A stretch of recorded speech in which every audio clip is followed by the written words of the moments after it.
My parents prioritized my sister's boutique above my daughter's critical surgery, granting her $140,000. My fiancé inquired, should I reveal my $1.1 million annual income to them? My heart shattered the day my parents chose a luxury boutique for my sister over life-saving surgery for my 7-year-old daughter. It was an act of betrayal so profound, it forced my fiancé, Michael, to reveal a secret that would shake our family to its core and redefine everything I thought I knew about love, loyalty, and the true cost of family. Sophia, my brave little girl, sat beside me in the fancy restaurant, her small hand clutching mine. At just 7, she carried the weight of the world, a tumor pressing on her spinal cord, whispering of paralysis and a future I refused to accept. Just 2 weeks earlier, she'd asked if she was going to die. I'd hug her tight and lied, telling her everything would be okay, all while praying I could find the $150,000 for her urgent surgery, a claim our insurance company had cruelly denied twice. Michael had chosen this ridiculously expensive restaurant, cutlery shinier than my first car, for a reason. He'd said my parents, John and Clara, would take us more seriously in a setting that screamed, responsible people worth investing in. Looking back, he knew exactly how the night would unfold. They strolled in 15 minutes late, my mother, Clara, flaunting her new Chanel, my father, John, his Rolex. Then came Rachel, my sister, beaming that triumphant grin she'd perfected over 32 years, the one that said she'd already won whatever game we were playing. "Sorry we're late," she cooed, air-kissing my cheek. Traffic from the spa was just dreadful. Michael, ever the gentleman, stood, shook my father's hand, and pulled out chairs. He'd insisted on paying for this dinner, and when I questioned him, he'd just said, "Trust me." Those 2 words had been my anchor through the last 2 agonizing months. Michael worked in finance, a world of foreign accounts and complex figures he rarely discussed. He'd been Sophia's father in every way that mattered, long before our engagement 8 months ago. The waiter brought menus. Rachel, without a glance at anyone else, chose the most expensive wine. This was typical. She was the golden child, incapable of doing wrong, even after dropping out of college twice and divorcing a developer who left her high and dry. My parents had bankrolled her legal fees, her new condo, her credit card debt. They'd never offered me a dime. Once we'd ordered, John, with his boardroom voice, cut to the chase. "You said this was important." My throat tightened. Sophia squeezed my hand. I wanted her here, wanted them to see what was at stake. Michael spoke instead. "We're here because Sophia needs surgery. It's time-sensitive. The tumor is growing. The doctors have given us a narrow window before it causes permanent paralysis." Clara's alarm flickered. "Oh, honey, that's terrible. But surely your insurance denied it?" Michael explained the elective treatment label, the appeals, the grim prognosis. "She has 4 weeks before the neurological damage becomes irreversible." Sophia's fingers clenched around mine. Rachel, impassive, took a sip of her wine. "That is truly awful. But what do you expect Mom and Dad to do about it?" I'd rehearsed this. "I'm asking for a loan. The surgery costs $150,000. I'll sign anything, agree to any terms. My house is collateral. I'll work the rest of my life if I have to, but I need help now." John dug into his steak. The knife scraped on the plate. "That's a substantial amount of money." Michael stepped in, calm and collected. "We've consulted 7 specialists. Dr. Williams at Johns Hopkins is the best. The insurance is just trying to avoid paying." "Still risky," Rachel interjected. "Maybe you should wait and see if the insurance comes through." A tiny squeak escaped Sophia. My blood ran cold. I wanted to hurl my water glass at Rachel's perfectly made-up face. "The tumor won't wait," Michael said, his voice quiet but arctic. "Every day increases the likelihood of permanent damage." Clara leaned across the table, a dramatic gesture for show. "Sweetheart, we want to help. But that kind of money is complicated. We have our own obligations. Like what? I retorted, harsher than I meant. John's jaw tightened. Like your mother's medical expenses, house maintenance, retirement planning. I knew their records. Over $2 million in investments. House paid off. Clara's medical expenses were Botox and wellness treatments. I'm not asking for a gift, I insisted. Rachel leaned back, smug. You know what your problem is? You've always been so proud. Too proud to ask for help until you're desperate. And then you expect everyone to just drop everything. The audacity stole my breath. Rachel, who'd borrowed $4,200 from me and never repaid it, who'd moved home 3 times as an adult, accusing me of asking for too much. That's not fair, I muttered. Life isn't fair, sweetie, she smiled. You made your choices. You had a kid young. You picked a career that doesn't pay well. Stop, Clara interrupted. A rare moment of intervention. The table fell silent, the bustling diner a stark contrast to my crumbling world. John cleared his throat. We've actually been discussing this since you called. Your mother and I have talked it over extensively. Hope, painful and bright, erupted in my chest. We have decided that we can give you some money, he added. Not the full amount, but something to help. How much? Michael asked. $18,000. The hope died. $18,000 wouldn't even cover the anesthesiologist. I started to speak, but John held up a hand. However, he continued, we've also decided to help Rachel. She's been through a difficult time with the divorce, and she's trying to start over. We want to support both our daughters. Clara beamed. What do you mean, help Rachel? I asked, my voice flat. She wants to start a boutique. She's always been creative, and now she has the opportunity to truly establish herself. A boutique? You're using my daughter's medical money to open a shop. It's not your money, Rachel snapped. It's their money. They can do whatever they want. Michael's hand rested firmly on my shoulder, a steady anchor. How much are you giving her? John, looking slightly uneasy, responded, We've agreed to invest $140,000 in Rachel's business venture. It's a loan, of course, though we're not requiring immediate repayment.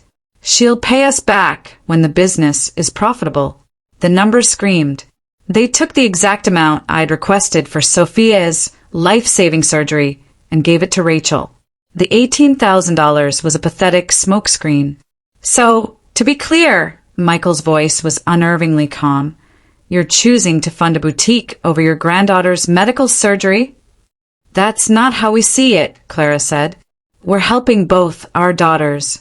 Rachel deserves a chance at a better life. She's been through so much. And what has Sophia been through? I snapped, my voice sharp and clear. What exactly has my 7-year-old been through that matters less than Rachel's lifestyle choices? Don't be so dramatic, Rachel yelled. It's not like she's dying. Sophia snatched her hand from mine, a quick gasp escaping her lips. Michael was instantly beside her, crouching, murmuring words I couldn't hear. Actually, I said, turning to Rachel, without the surgery, paralysis is guaranteed within 2 months. And yes, the tumor is potentially fatal, so maybe choose your words more carefully when discussing my daughter's life. Girls, please. Clara's voice was plaintive, as if she could magically mend this chasm. This doesn't have to be a fight. We're all family. John nodded. We've made our decision. We think it's fair and balanced. Rachel needs this opportunity, and we want to support her. You'll figure something out for Sophia. You always do. The dismissal was chilling. They had decided long before we arrived. This dinner was a stage for their calculated indifference. She deserves a better life, John said, nodding at Rachel, as if he'd performed a heroic act, choosing one daughter's business over his grandchild's survival. He spoke of it with pride, as if this was wisdom, not malice. I didn't cry. I'd cried enough in hospital parking lots, in the shower in my car during lunch. I'd cried until all that was left was a cold, unambiguous understanding of who my parents truly were. Instead, I looked at Michael. He was back in his seat, his expression unreadable. Our eyes met, and I saw something I'd never seen before. Not sympathy, not anger, but pure calculation. He rose, pulled out his sleek, expensive phone from his jacket. He held it lightly, almost carelessly, his gaze on my father. "Should I tell them what I do for a living?" he asked. The question hung heavy in the air. Rachel's triumphant grin began to falter. She'd been basking in victory moments before. Now, uncertainty crept into her features. "You work in finance," John said dismissively. "We know that." "I do," Michael agreed. "But specifically, I'm a senior partner at Berkeley and Company. We handle wealth management and private banking for high-net-worth individuals. I manage a portfolio of about $750 million. The number hit like a bomb. Clara's fork froze halfway to her mouth. "My annual salary is $1.1 million, not counting bonuses," Michael continued, his voice casual. "Last year, my bonus was $2.9 million. I've been hesitant to discuss this because your daughter values privacy, and I didn't want our relationship to be about money." Rachel's grin had completely vanished. Her face was ashen. "We haven't needed your money," Michael explained, his gaze unwavering on my parents. "We have more than enough for Sophia's surgery. I have investment accounts, savings, assets. We could pay for this surgery 10 times over without feeling it." I felt a dizzying surge of shock. "David, I wanted you to ask them," he added, turning to me. "You needed to know who they really are, what they would choose when it mattered." His gaze returned to my parents. "And now we all know." John's face was crimson. "Then why put us through this charade?" "Because it wasn't a charade for me," Michael explained. "I genuinely wanted to believe that when faced with their granddaughter's life, they would make the right choice. I was wrong, and I'm sorry for that, but I needed to know what kind of people I was marrying into." He pulled out his wallet, placing a credit card on the table. "Dinner's on me. All of it, including Rachel's expensive wine." Rachel found her voice. "You let us think. You manipulated." "I observed," Michael corrected. "There's a difference. We came here asking for help, and you revealed exactly who you are. The money I have doesn't change the choice you made. You decided your daughter's boutique was worth more than your granddaughter's health. That's a decision you'll have to live with." Clara reached for me. "Sweetie, if we'd known."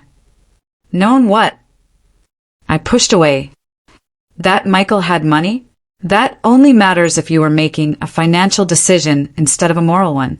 Sophia needed surgery either way. That didn't change." "This isn't fair," Rachel cried, her voice rising. "You set us up. You made us look bad on purpose." Michael laughed sharply. "Nobody made you do anything. You were given the opportunity to aid a child, your niece, but you declined. The fact that we don't need your money does not affect your decision. We were still planning to give you $18,000. John objected. "That's not nothing." "You're right," I said, standing up. "It's not nothing. It's insulting. It's the minimum amount you thought you could offer while still claiming you helped. It's a tip, not assistance." I lifted Sophia, and she wrapped her arms around my neck. She was getting too big to carry comfortably, yet I clung to the feel of her. Michael placed a hand on my back, guiding us toward the exit. "Wait," Clara cried. "Please don't leave like this. We can talk about this." "There's nothing to talk about," I said without looking back. "You made your choice. Rachel gets her boutique. I hope it's everything she dreams of." "You're being childish," Rachel yelled. "Just because you tricked us." I paused, turning around. The entire restaurant watched, but I didn't care. "I didn't trick anyone," I stated, my voice clear and firm. "I asked my parents to help save my daughter's life. You all decided that funding a retail business was more important. Those are the facts. What you do with that information is up to you." We stepped out into the chilly night air. Sophia was silently weeping on my shoulder. Michael unlocked the car, helped us in, then slid into the driver's seat. For a long time, neither of us spoke. The restaurant lights gleamed behind us, warm and welcoming, a stark contrast to the cold betrayal inside. "I'm sorry," Michael finally said. "I know that was hard." "Why didn't you tell me?" I asked about his money, about his plan. "Because you wouldn't have gone through with it," he replied. "You would have said it was cruel or manipulative. But I needed you to see them clearly. We're about to get married. Sophia is about to become my legal daughter. I needed to know if they were going to be a positive presence in our lives or a toxic one." He was right. I would have argued, said it was too harsh. But sitting there, watching them choose Rachel's demands over Sophia's life, confirmed everything. "They'll try to reconcile," Michael said, breaking the silence. "Once they process this, once Rachel's boutique inevitably fails, they'll reach out. They'll want access to our life, to the money they now know we have. You need to decide now what that relationship looks like." Sophia stirred against me. "Mommy, why doesn't Grandma love me?" The question shredded something inside me. "She does, baby. She just doesn't know how to show it properly." "That's a lie," Sophia murmured quietly. "You don't have to lie anymore. I heard what they said." Michael met my gaze in the rearview mirror. "Your grandparents made a bad choice tonight, Sophia. But you're going to be okay. We're going to take care of you. The surgery is scheduled for next month, and you're going to get better." "Will I see them again?" Sophia asked. "That's up to your mom," Michael said. "And eventually up to you." The ride home was surreal. Sophia fell asleep, exhausted by the emotional toll. Michael's hand found mine across the console, his thumb tracing circles. Neither of us spoke for a long time. "I keep replaying it," I finally admitted. The look on John's face when he said Rachel deserves a better life. Like it was obvious. Like it was the only reasonable conclusion. Michael squeezed my hand. He believed it. That's what makes it so devastating. He genuinely thought funding a boutique was equivalent to saving a child's life. "How did you stay so calm?" I asked. I wanted to scream. I wanted to flip the table.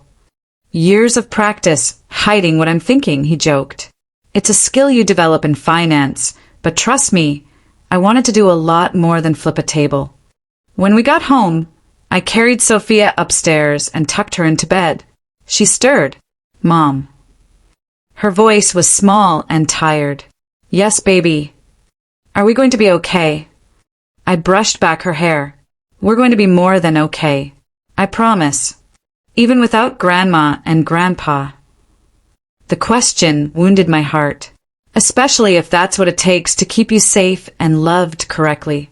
She nodded and closed her eyes. I watched her for a long time. This courageous young girl who had endured so much. The biopsy scar on her back, the nights she sobbed in pain, how she'd learned to ask if we could afford things before asking for them. 7 years old, carrying burdens no child should. I went downstairs and found Michael in his office, his laptop open, multiple screens displaying financial data I couldn't comprehend.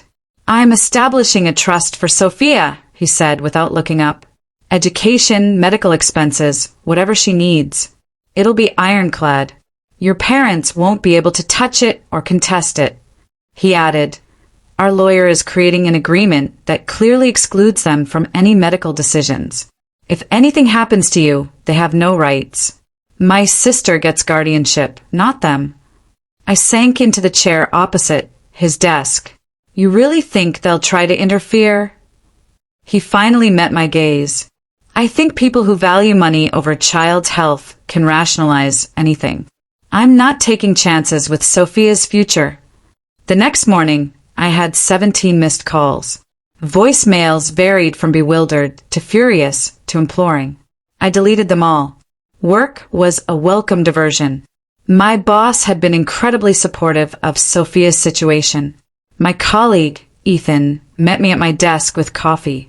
"How did it go with your parents?" I told him they decided to sponsor my sister's store instead.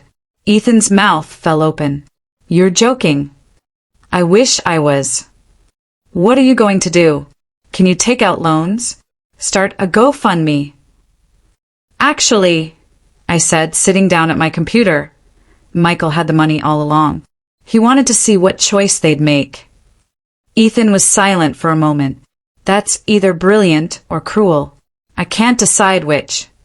Neither can I confessed. But it worked. I know exactly who they are now. My phone rang. Mom. Again. I declined. They're not taking the hint. Ethan asked. They're probably still in shock. Give them a few days to get angry. That's when the real messages will start. He was right. By Wednesday, the tone shifted. John texted, calling me ungrateful and manipulative. Clara sent a lengthy email about how I was tearing the family apart.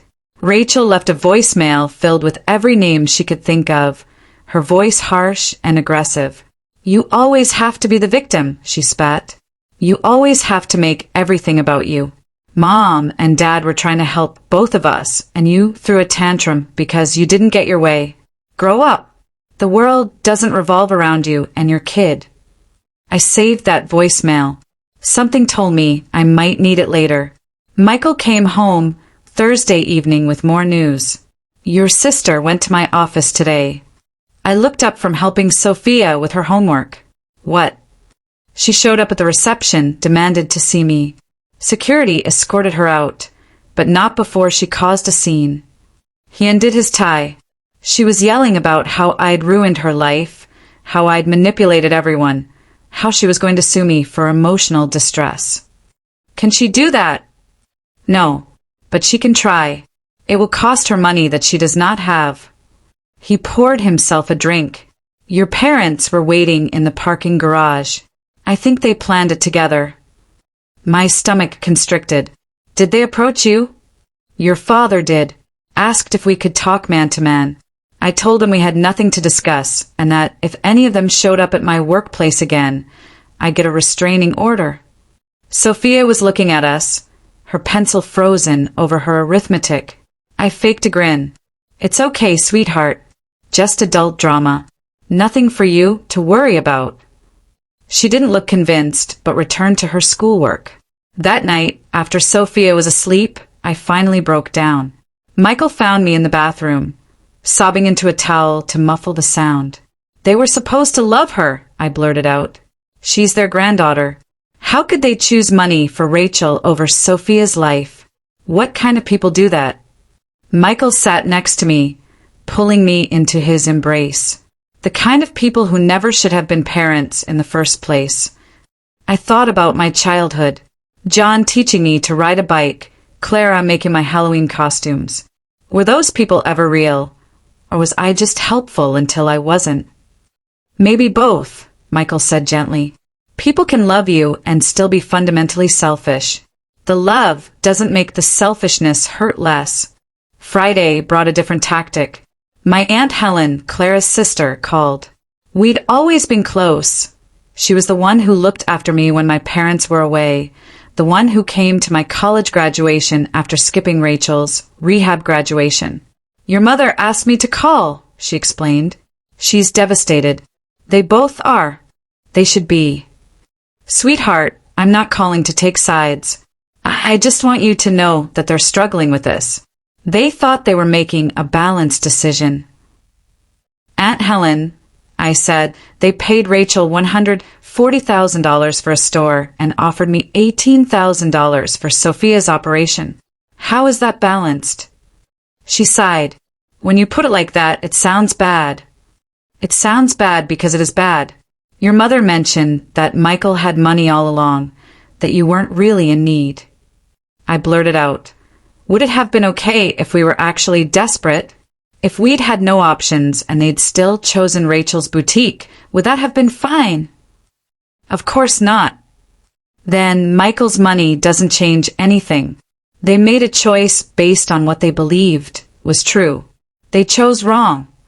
Aunt Helen was silent. You're right. I'm sorry. I shouldn't have called. It's okay, but please tell them to stop. Stop calling. Stop showing up places. Stop sending people to talk to me. They made their decision. I've made mine. The weekend was relatively tranquil. Michael took us to the zoo. Sophia giggled for the first time in days, pointing out animals and eagerly reading the information panels. We had lunch at the cafe, and Michael let Sophia order whatever she wanted. "This is nice," Sophia murmured, chocolate ice cream on her chin. "Just us." "Just us," I agreed, wiping her face. Michael caught my eye above Sophia's head. His look was both sorrowful and resolute. We were building our own family, one that excluded those who had failed the most fundamental test of love. Monday morning marked the first crack in my parents' united front. Clara called from an unknown number. I answered, thinking it was the hospital or school. "Please don't hang up," she pleaded immediately. "I just need 5 minutes." I should have disconnected then. Your father and I had a fight. A bad one. About the money, about Rachel, about you. He's saying I'm too soft, that you're being manipulative, and we should stand firm.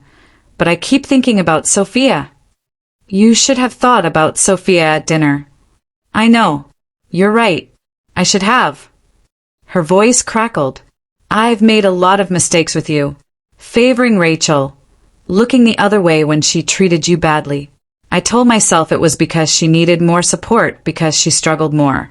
But the truth is, it was easier to give in to her than to stand up for you. I didn't react. Couldn't. I want to make this right, Clara added. I know you don't need the money now, but I want to give it to you anyway. For Sophia's surgery, for her recovery, whatever you need. I'll take it from the money we gave Rachel. And what does John think about this? I asked. He doesn't know you're calling, does he? He'd be furious, but I don't care anymore. You're my daughter.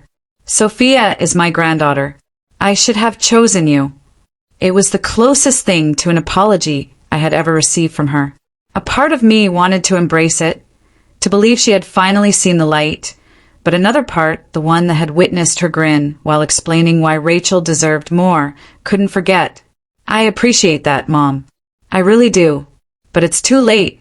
Please, you didn't just make a financial mistake. You revealed what you value.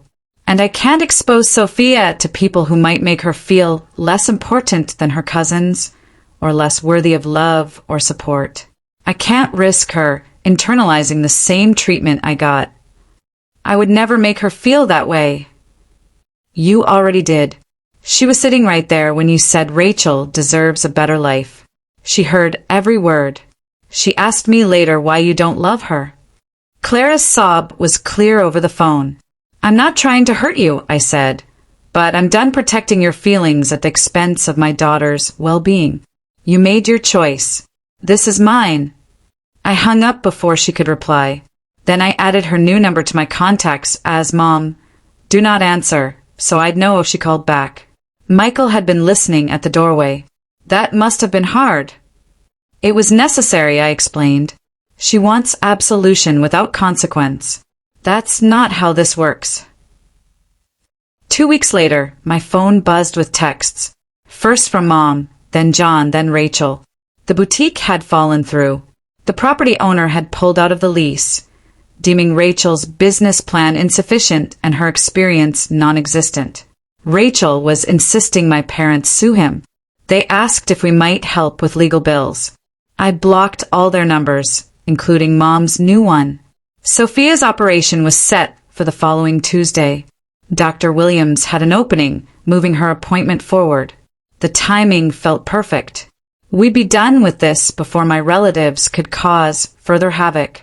Sophia underwent surgery on a Tuesday morning, 3 weeks after the catastrophic dinner.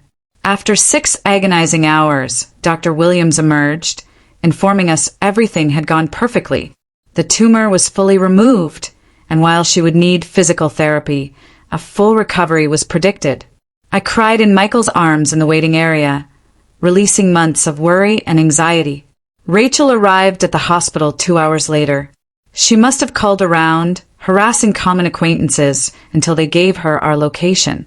She got past the front desk, pretending to be Sophia's aunt, and found us in the surgery recovery wing waiting room. Her hair was dirty, her makeup smudged. She looked desperate. "Please," she begged, "I need to talk to you. Mom and Dad won't take my calls. The boutique money, they want it back.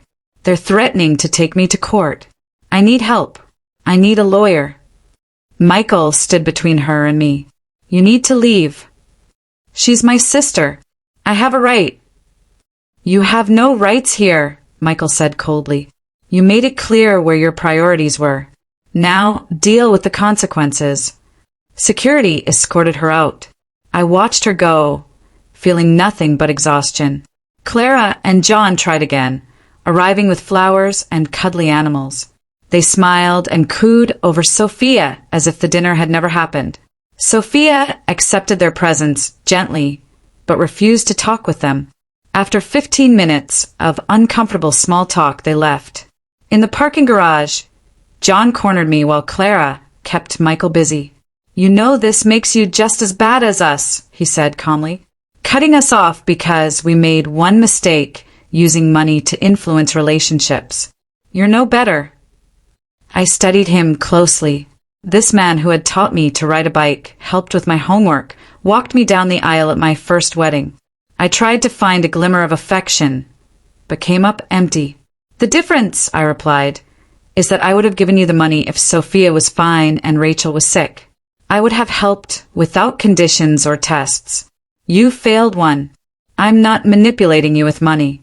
I'm protecting my daughter from people who valued a boutique over her life. There's a difference." He flinched. We didn't know Michael had money. "That's what makes it unforgivable," I corrected him. "If you'd known, you might have made a different choice. But that would have been for the wrong reasons. You should have chosen Sophia because she's a child who needed help. The money should never have mattered." I walked away, leaving him standing alone among the cars. Sophia walked alone for the first time in 6 months after surgery. Her physical therapist sobbed. "So did I." Michael videotaped the entire affair, speaking like a sports announcer, making Sophia giggle. We went home, ordered pizza, and watched movies until Sophia fell asleep between us on the couch. My phone vibrated. A message from an unknown number. It was Rachel. "The shop failed. I am bankrupt. Clara and John are suing me over the money. Please assist." I deleted the message without replying. Another text arrived. "I'm your sister. Doesn't this signify anything?" I blocked that number. Michael found me on the back porch later that night, gazing at the sky. He brought me tea and sat beside me. "No regrets?" he inquired. I thought about it. I regret that they made the choice they made. I regret that Sophia heard it. I regret that this is who they are. But cutting them off? No regrets about that. "Rachel's legal troubles will probably drag on for months," he continued. "Your parents will lose their case eventually. She never signed proper loan documents, and even if she had, she's got no assets to collect against." "How do you know that?" "I have friends in family law. They're talking about it." He paused. "Your parents will definitely lose the majority of that $140,000. And Rachel has already spent a significant portion of it on." "What?" "Apparently, she went on a shopping spree before the boutique transaction fell through. She bought a new car, furnishings, and clothing because she believed she was going to start a profitable business." I drank my chamomile tea. I should feel something. Satisfaction, maybe, or vindication. But I just feel tired. "That's normal," Michael said. "They were your parents. Grieving them doesn't require their death. Just the death of who you thought they were." "Did you know?" I asked. "When you first met them, did you know it would end like this?" "I suspected," he said. "The way they talked about Rachel versus how they talked about you. The way they lit up for her and offered polite smiles for you. I saw the pattern. I just needed you to see it, too." Sophia called out from within, half awake and craving water. We went to her jointly and tucked her back in. Her room was filled with pictures she'd drawn during her recovery. Rainbows, houses, and stick figure families. In each one, There were 3 people. Her, me, and Michael. My parents were not in any of them. 1 year later, I received a wedding invitation. Clara and John were renewing their vows. 40 years of marriage. The invitation was formal, expensive. My name was on the envelope, but there was no personal letter, just printed information and an RSVP card. I tossed it away. Clara called 2 days later from another new number. I recognized the area code this time and almost didn't answer. But curiosity got the best of me. "Did you get the invitation?" she said, her tone guarded. "Yes." "Will you come? It would mean so much to us. Family should be there." "No," I answered simply. "Please, your father wants to reconcile." "So do I. We miss Sophia. We miss you." "You chose this," I explained. "When you had a chance to help Sophia, you chose Rachel's boutique. When you had a chance to show up for us, you chose your own comfort. Actions have consequences. That was more than a year ago. You're going to hold on to that forever." "It wasn't about the money," I explained. "It was about the choice. You revealed who you are when it matters. I'm protecting my daughter from people who see her as less important than their other grandchildren, or their investments, or their image." "Rachel is suffering," Clara remarked gently. "She's living in a studio apartment. She works retail. She has nothing." "Then help her," I responded. "That's what you chose. Live with it." "And what about us?" Clara's voice broke. "Don't we deserve forgiveness?" "Forgiveness isn't the same as relationship," I informed her. "I don't hate you. I just don't trust you. And I won't expose Sophia to people I don't trust." I hung up and blocked the new number. Michael found the invitation in the garbage later. "Your mom called." "Yeah." "How do you feel?" "Free," I said. "Is that wrong? Shouldn't I feel guilty or sad?" "You feel how you feel," he explained. "They made their choice. You made yours. That's how consequences work." Sophia came into the kitchen after school, full of stories about her day. She had made the soccer squad. Her legs were strong and totally healed. She was prospering. Michael and I listened as she talked about practice, her friends, and the science project she wanted to start. She didn't ask about grandparents. She didn't mention the invitation she wasn't aware of. She was content in the family we created, the one that showed up when it counted. My phone vibrated. Another unknown number. I glanced at the text. "This is cruel. We're your parents. We deserve better than this." I deleted it without answering and switched off the phone. Sophia grasped my hand. "Can we make cookies?" Michael promised that we could try the recipe with chocolate chips and peanut butter. "Absolutely," I said, allowing her to lead me toward the cupboard. Behind me, Michael was already preparing the mixing bowls. Our house was warm, full, and secure. Outside, my parents were undoubtedly arranging their anniversary celebration and making excuses for why one daughter couldn't come. Rachel was doing a job she thought was beneath her, blaming everyone but herself for her circumstances. And I was preparing cookies with my daughter, who could walk, run, and live normally, because we had rescued her without them.